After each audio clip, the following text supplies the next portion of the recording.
This week, I'm in Western Kentucky at Land Between the Lakes, and I'm here with my brother Jason, and we're on an adventure looking for a place called the Hotel California. The Land Between the Lakes is sandwiched between Kentucky Lake and Lake Barkley. These lakes were created by damming up the Cumberland and Tennessee rivers in the 1940s and 1960s. Unfortunately, they had to evict everyone that was living here, and there were a lot of people that were living in this area.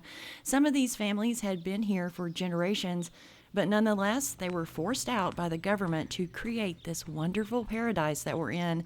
And it's sad because a lot was lost, including family cemeteries that are now underwater. Later, we are going to go visit a cemetery here in Land Between the Lakes, but that's for another day. Right now, I'm interested in exploring this Hotel California. Okay, so there's a bunch of graffiti, so I'm sorry if there's curse words. I can't help it. We want to check this sucker out. It is completely full of graffiti. This was some sort of hotel here off of the lake.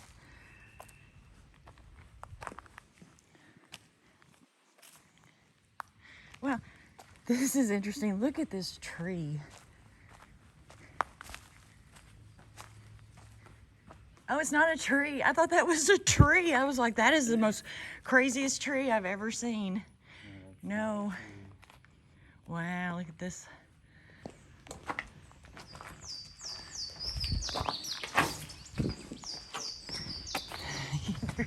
You can smell the fumes of the paint. If you're new here, my name is Julian, and I go to historic sites to see what they can teach us. And today I have found a ruin, and this happens a lot on this channel. I'm just driving down the road, or I'm on my way to see something, and something like this pops up, and that's what's happened today. This is wild. I wish I knew more about this hotel. So this place was never actually a hotel. They call this the Hotel California because of the Eagles song, but this was actually a home to a riverboat captain named Grover Johnson Marler. He was born in 1903, and he and his wife built this property up here, and at one point it did overlook Lake Barkley. I'm not sure when this house was built, but he was one of those residents that fought eminent domain. But he eventually lost like everyone else, and in the 1960s he had to move. He died in 1982 in Louisville, Kentucky. Wow, so much graffiti.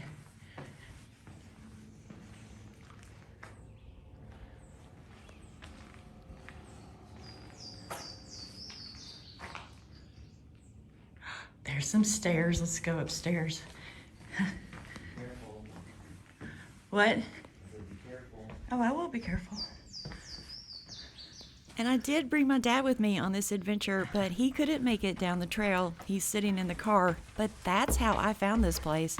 He had us turn off the main road and drive about 2 miles down a gravel road.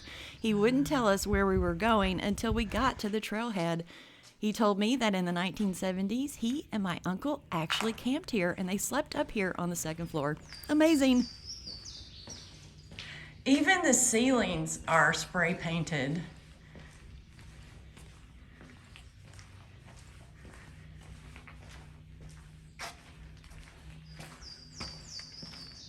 Land Between the Lakes is an outdoorsman's paradise. It consists of over 170,000 acres and is in both the state of Kentucky and Tennessee. And there is so much to do here. There are 2 lakes, numerous hiking and biking trails. There's areas for hunting. They have a nature center, a planetarium, a living history museum, and numerous campgrounds. And there is also a lot of history in this area. And we are going to explore some of that history in upcoming videos.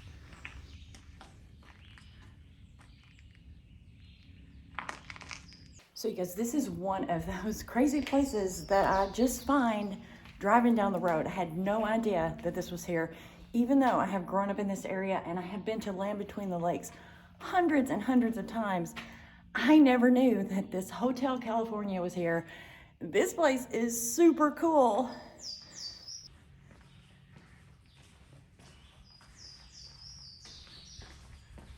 Normally, when I visit sites, I try to learn what they can teach us, but there are no markers here because this isn't a historical site. So I did have to get online and do a bit of research, and I was able to locate a picture of this house. It's not a great picture, but I feel lucky that there's a photograph of what this place used to look like. It's not as impressive as what I had envisioned, though. If you're liking this video, do me a favor and hit the thumbs up because it will help me out tremendously and it will help the YouTube algorithm push this video out to others. And that is my main concern, is sharing this stuff with everybody.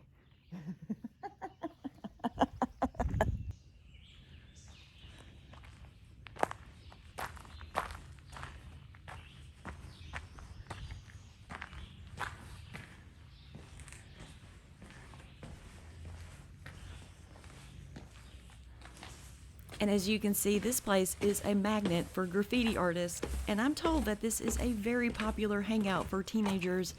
Normally, I don't like graffiti, but I don't mind it so much here. It kind of adds to the mystique of the place.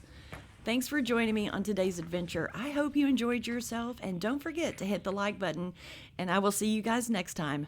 Bye now.